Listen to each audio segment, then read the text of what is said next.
We're here to talk about the team that had a phenomenal weekend in Boston. That is the Dallas Cowboys, who pulled out an overtime win.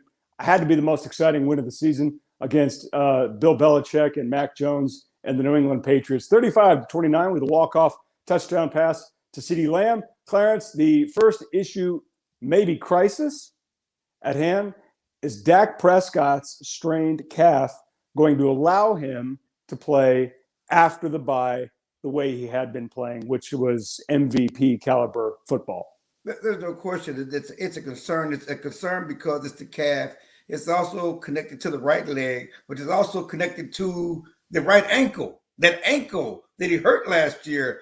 So the ankle's not the problem. No. But is it overcompensating or whatever else? Because the ankle is where you had the injury, is why you had a calf issue. That's those are the things that you think about that go through your mind. Is this going to be an issue, lingering issue with things on that side of the body, because that's where he had the surgery. And again, we're just a year away from the surgery. It's funny because we had the big week last week with the Giants game. It was a 1 year anniversary. He had a great game.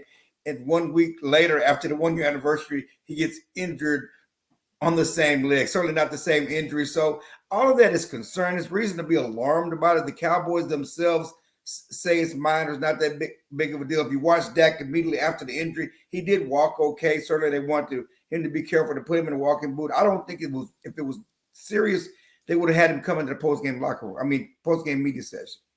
They would have done more to let's start working on this injury, doing whatever we can to do to see if we can fix it. But he did talk to the media. So he joked that, he had to walk in boot. He's going to get Jordan. He's a Jordan brand ambassador. Right. Get Jordan to obviously get some walking boots and under the Jordan brand or whatever else. But certainly something the Bears watching. The good news is it couldn't have come at a better time.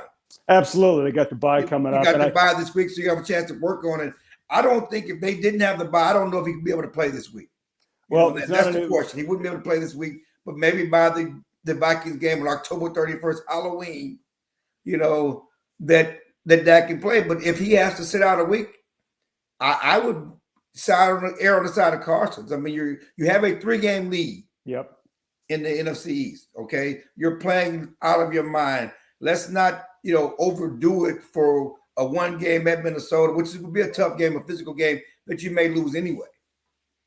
It's interesting that you think that actually might lose that one because, Kirk Cousins has been a little bit erratic, and former Dallas Cowboys assistant coach, current Vikings head coach Mike Zimmer has been under considerable pressure there the last season or so. I thought that would be a game the Cowboys would have a fairly not easy time with, but I thought that'd be a game that they'd handle because the quarterback situation is, weights in their favor so much. Clarence, the last time we saw a guy with a strained calf was Michael Gallup, the wide receiver, who's missed so far pretty much the entire season.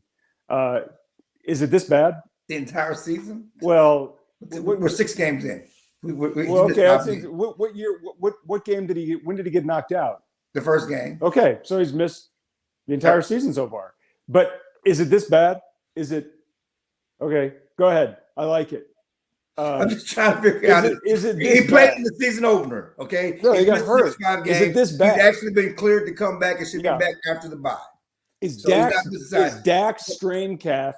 They don't think it's as bad as Michael Gallup's. They also don't believe that what they're asking the quarterback to do in the pocket is the same as what you're asking the receiver to do.